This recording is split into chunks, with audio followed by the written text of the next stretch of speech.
Welcome to the Big Human Toolbox. I am Randi. And I am Todd. Today we'll be talking about strategies for big human, little human relationships.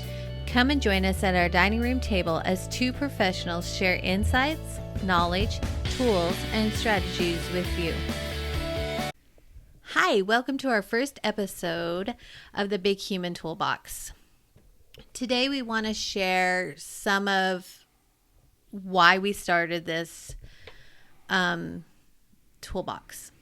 And the idea kind of came from me. I talked with Todd, and he and I have great conversations around kids and students and helping kids. And I wanted so many times to have people be able to be part of those conversations. And so I talked with him one day and I said, Todd, we should do a podcast. That way people can be able to be part of our conversations.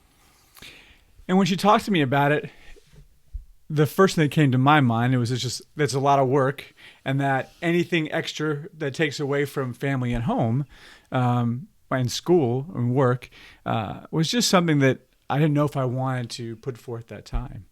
However, I think Randi is 100% correct that because of our different experiences, Randi and I come from two different perspectives. But those two different perspectives blend and allow us to be a great team.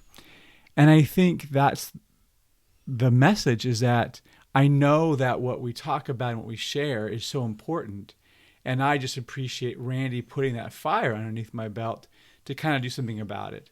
And so that, I think that's what the whole purpose of this is that we recognize that our little humans in our lives, and those little humans can be from our own kids, or whether they can be from people we work with or we go to church with or whatever, we know that they have big problems. And the question is not just what to do, but it's about how do we do it. And that is why Randi and I wanted to get together and put this down and hopefully share this with other people. Right. So a little bit about our background is I am currently a special education teacher. I work at an elementary school. This year I have mainly fourth graders. But in my history, looking back, I was always a teacher. I was a kid who would save all of my papers from school, and I would pretend to be a teacher and play teacher. My mom is also a teacher, and my aunt was an educator. So I came from a great educator background. I looked at my aunt, who was a regular ed teacher, and then she became a principal, and then she was on the state school board.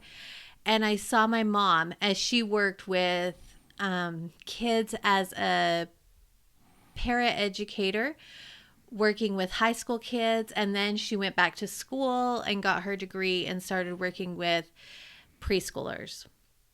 So I always knew I wanted to be a teacher. When I decided to become a teacher, I started working as a paraeducator like my mom, and I worked for an elementary school, kindergarten through fifth grade, and I did that while I finished going to school. And so I was able to apply the concepts and the strategy I was learning right away. And that was a great help as I was learning to be a good teacher, that I could apply those things right away. And so I have been in education since 2004, and I love it. I love working with the underrepresented population and working with kids who feel like they aren't successful, and that I can help them find the tools and strategies to be successful. And what about you? Well, my plan, or my idea to be a mental health counselor, did not start early off in my youth. I don't know if I even knew what I wanted to do. At first, I thought I wanted to get into business. However, that's just not my personality. one of the inspirations for just wanting to help people, whether it's being a counselor or just being a person to help, came from my mom. She, like my wife, was a special education teacher, and she helped kids who just needed a lot of help. And my grandma shared a story with me that has always brought inspiration to me. My grandma recalled that one day my mom called her and just out of the blue shared a story. And my mom was working with, I believe, a young lady who was really not able to communicate. And she received a message from a student's parents where this mom was crying and told her how grateful she was for my mom because she taught the kid or the daughter to say mommy for the first time. And I think for me, I think that's what inspires me to be, whether it's a teacher or a helper, is to just try to do or make the impossible possible. Because one of the things I realized in my own life, especially after the loss of my mom, is that we need people. And it's not just going to be our immediate family. We need help from everyone in our community. And if we all can work together to help our little humans become big humans in a very responsible and powerful way, that has led me to being a mental health professional. I am a mental health professional and have been since 2005. I have worked in all sorts of populations, and I've worked in all sorts of different types of programs, whether it's outpatient, inpatient, or residential. And for me, that is what makes our world go around. Not what we do, but how we do it. And that's what teaching and mental health does. It allows us to figure out how we do all the great things we want to become. And I think that's why, for me, I really want to be a part of this, is not only because I think it will bring Randi and I together, because that's one of the biggest things as being married, is that you have to come together in how to parent, in how to help little humans. And so that, I think, is a part of this. But the other part of it is wanting to help everyone to figure out how. How do we make the impossible possible? And so that's kind of in brief my story. There's more to it, but that is in a nutshell is kind of what's led me to being a mental health professional. Good. So my background in education is I went to school at the Utah State University. I graduated with my bachelor's of science. I've worked as a special education teacher mainly with kids with mild, moderate disabilities. I also did a stint with kids with more functional. And I've mainly focused with kids K through 5th grade, especially 3rd, 4th, and 5th. And Todd, what's your education? So, oh, I forgot. I got my master's degree. That was a lot of work. That was a lot of work. I shouldn't forget that. Don't forget that. So I also went back to school and got my master's mainly in educational leadership. And I just love learning. So I love learning about all different kinds. And so I have lots of other trainings under my belt too. Oh, that is very true. You do love to learn. For me, my background's similar. I have a bachelor's degree in family human development, which was a gift. Now, at the time, when you take a class like that or a degree like that, they make it very clear that you have to get your master's degree or the chance of really being able to get a good job and make enough money to sustain your family is limited. However, it was a great background for me to learn about people. Then I went and got a master's degree in marriage and family therapy, but it also had a background in counseling. And then as I have moved forward in my professional career, it has led me down, and I have chosen to follow the degree or the path of more of the counseling versus the marriage counseling type of thing. Do a lot of family work. I think for me, just like parenting or just like working with youth, it's not just the background. It's just the journey. And for me, as I look at my journey, I started off, doing substance abuse and working with adults who have substance abuse problems. I worked with kids. I worked with elderly individuals. I've worked with everything: depression, bipolar, schizophrenia. But then as my life changed, when we were blessed to adopt our son, Michael, my experiences became more adolescent focused and more youth focused, and the treatment thereof.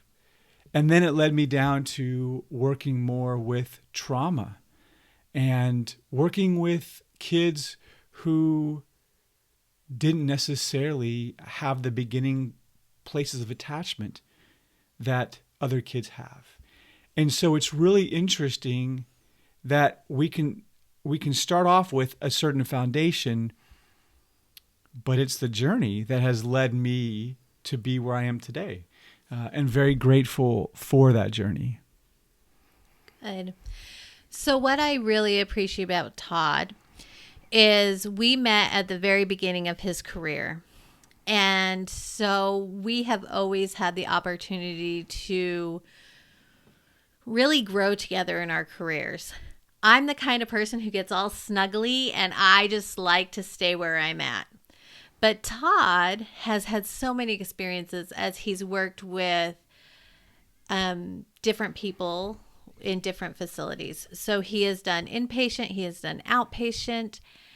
And so it's really interesting to see how our careers have helped supported each other through the years. So Todd and I met at our church,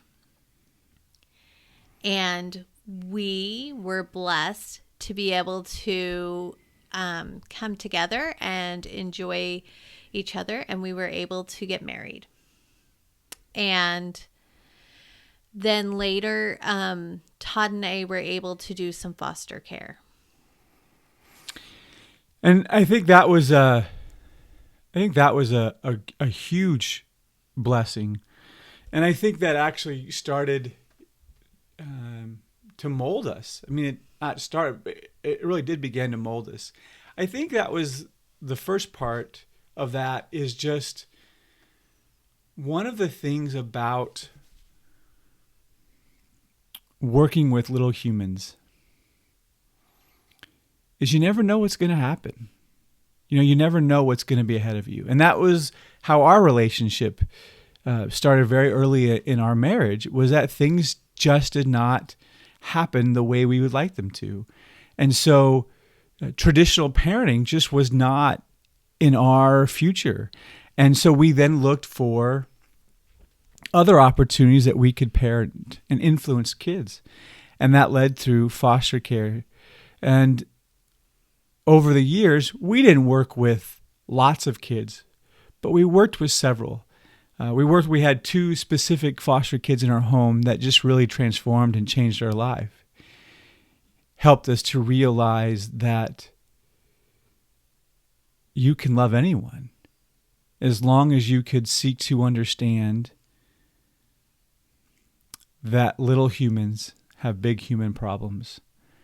And I think for me, the biggest part of that foster care experience is that you can focus so much on what to do and strategies. And our world has so many different books and models and theories and research developments of how to parent or how to help little humans. But you know what really has happened for me in my study is really, how do you love? Because each kid receives love differently. And unless you have an open vessel, you can't pour anything into it. And I think that's what my time or our time doing foster care led me, was that, yes, we have to focus on what we're putting into our little humans, but we also have to make sure that we can open the vessel, that they can receive what we want them to receive. And I think that's what you're going to find as you listen to this podcast, is that my wife, she's the rock, right? She's the steadfast. And Randi is always about, what do the kids need? And as a special education teacher, that's her job, right? Giving them what they need. And that is, you'll find that whether it's with what she does at school, at church, at home, it's always about doing the right thing. That's my wife, the right thing.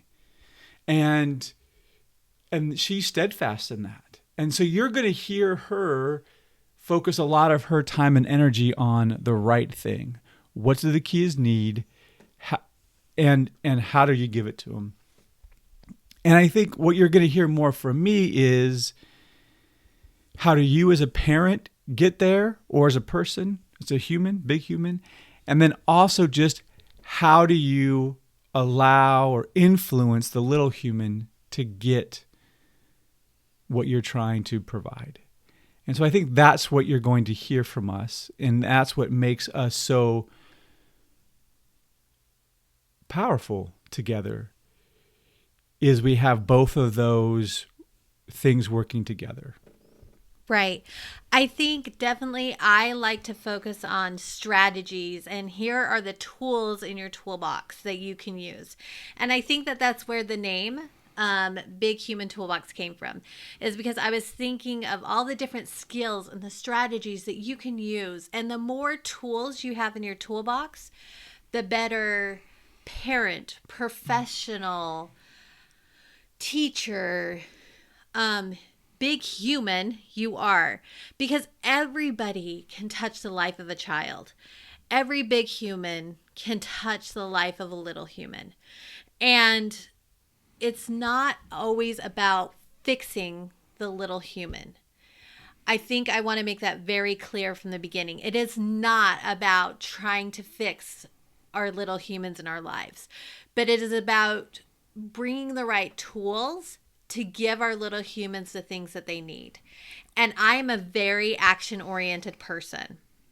And so I like to sit down and think, okay, what tools do I need in my toolbox? And so when I talk to Todd usually, and I bring up a problem, I've already usually shared with my coworkers or friends or parents of people. I usually share those tools. But what I love about Todd is he always brings the emotional and aspect of things, and he brings that connectedness with things. And so I think that's where our subtitle really came from, is focusing on strategies for those relationships. Well, and I think that's the key, right? Because it really is about relationship. And so in my journey, as Randi was helping me in to get prepared for this, I thought of what's the big message that I wanted to share. And that is this, is that I have multiple paradigms that I think are becoming more affluent, but I think are still different. And one of the paradigms that I am very focused on is that I believe that everyone is doing their very best. In our culture, we think doing our best is when we get the A, or when we get the large money, or the big job, or when we get some sort of achievement, right? I know I've done my best when I've gotten the prize. But that's just not the case. For me, I think everyone, every single day, does their best. The challenge is that we all have obstacles that sometimes keep us from where we want to be. And so that's where I really will focus on, is everyone needs to hear that they're doing their best, because so many of us don't believe it. And if we're not where we want to be, then that's where I want to focus on, how do we work through those obstacles, emotional, physical obstacles that keep us from where we want to be. And I think there's going to be three principles that you're going to hear me talk about throughout every podcast. And that is three things. The first one, and I've learned this from lots and lots of parents. I've heard this probably 1,000 times, and that is this. Todd, I've done everything you've said, and it doesn't work. And that really hit me. For a long time, I go, well, why is that? Like, this is what I've read. This is what supposedly works. Why is it working? And here's why. And this is what we're finding out. Is that so much of a lot of, at least older parenting strategies, just focused on what the big human does. But we never stop to look. We are now. We're never stopping to look to ask this question. Is the little human's brain able to receive the message that you're trying to give? Brains are very complex. And we're realizing that little kids, little humans, can experience so much more in their lives. And so sometimes, a lot of times, their brains are altered and they're living in a place of survival. And so therefore, how a big human tries to communicate, if it doesn't mesh where that young person brain is, then it's not going to be successful. The second principle is something that I've learned along the way, which is this. If it can't happen inside of you, it can't happen through you. And so you know what, big humans? We also have our own problems. And maybe it stemmed from when we were little humans. But to really be effective, we have to look at ourselves too. Parenting and helping is not just what we give or what we say or what we do, but it's who we are. And so I'm going to encourage each of you to look at, can the person that you're wanting to become, is your mental, emotional, and physical body able to support that? And the third thing is a statement that I've heard from the attachment world. And the first time I've heard this was from a gentleman. His name is Ken Huey.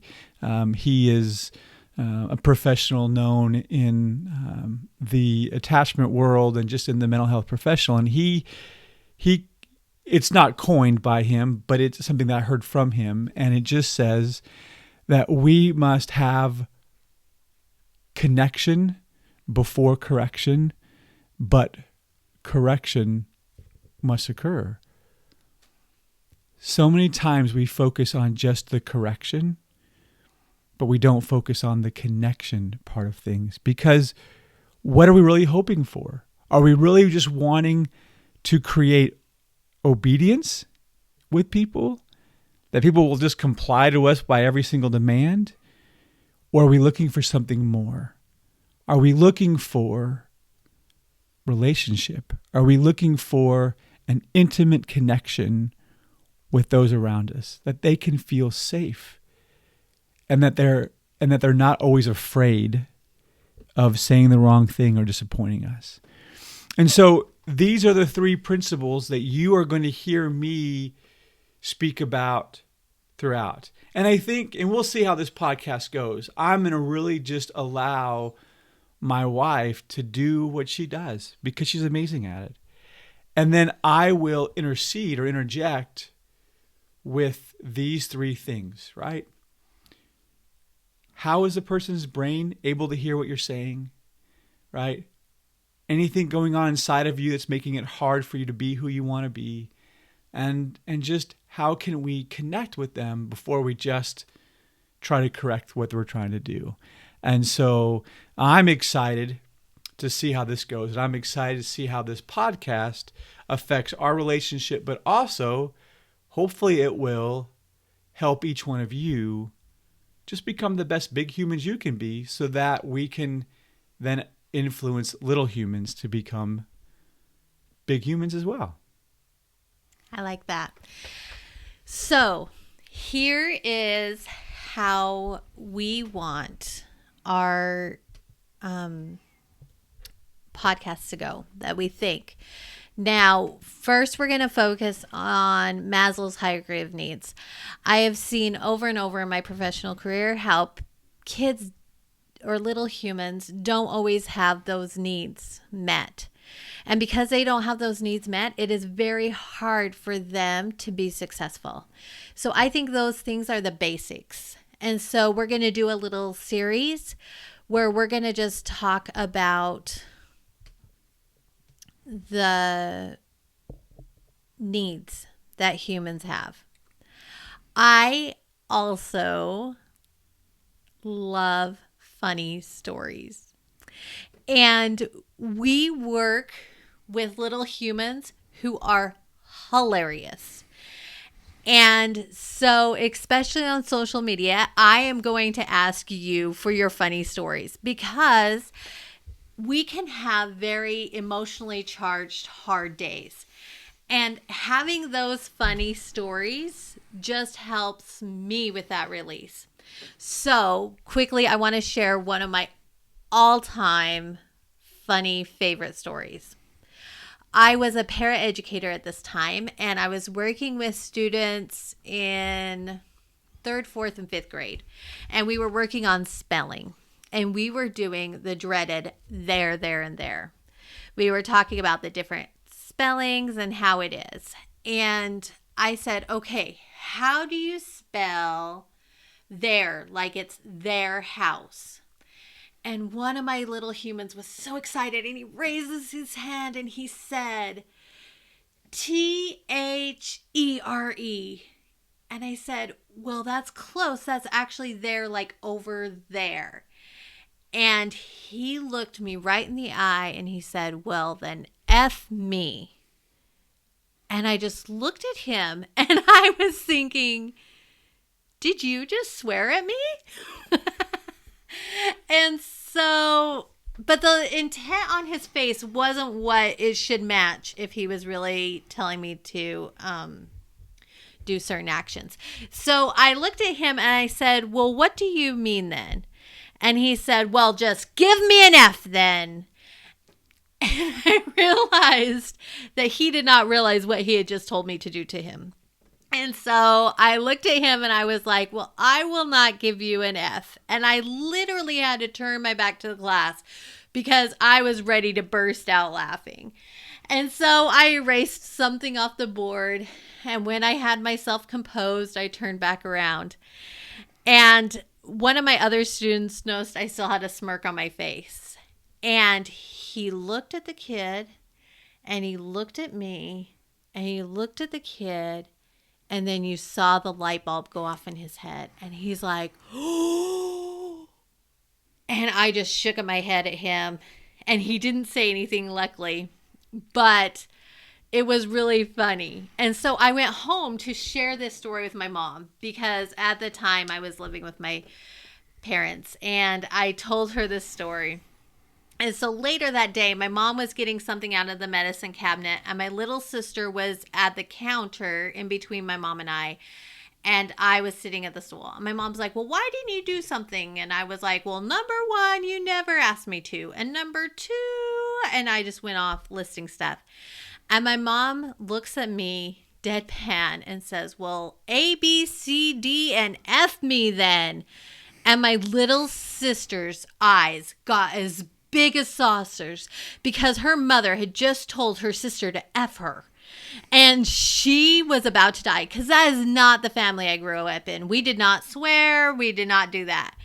And my mom and I just burst out laughing. And my sister was so confused because she had not heard this story.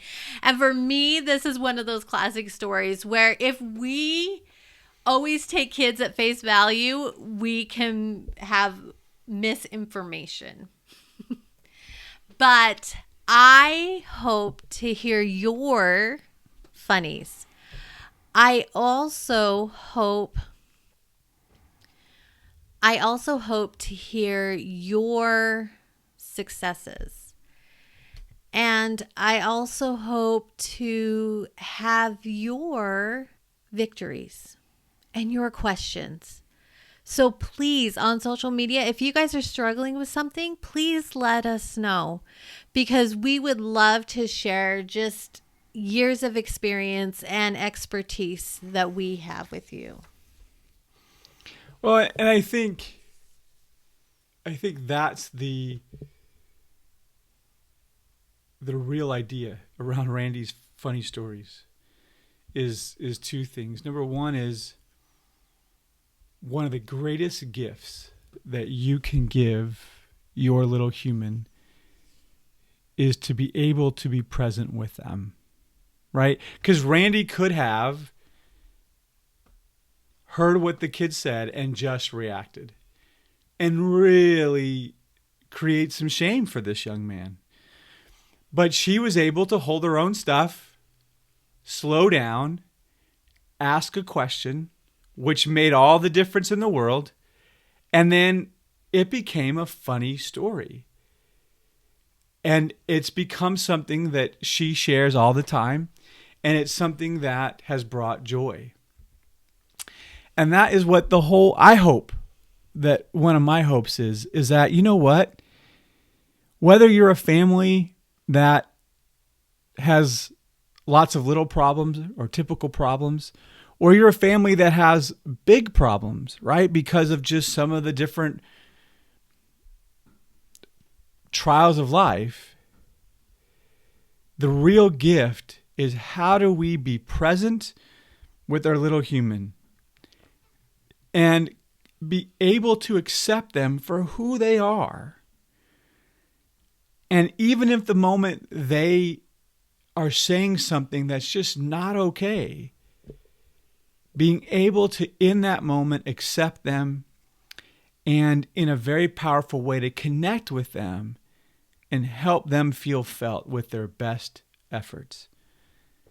Because they are. They are giving you their best efforts, even in the moment, if it doesn't sound like it. And so that is what this is about. This is about, how do we create very interactive and connective relationships, and by doing so, hope that we'll get to the result that we're looking for. And so I'm just excited to come together and be able to help us not get stuck in the ruts of life and be able to work together to move forward. Yeah. So some housekeeping things. We are hoping to start launching our podcast May 1st. And we are going to upload the series where we talk about Maslow's Hierarchy of Needs.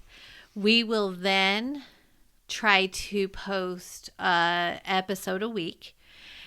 And we are going to be focusing on different I don't like the word disabilities, because for me, it's an ability that some kids have. So we're going to focus on different hardships that some of our little humans may have.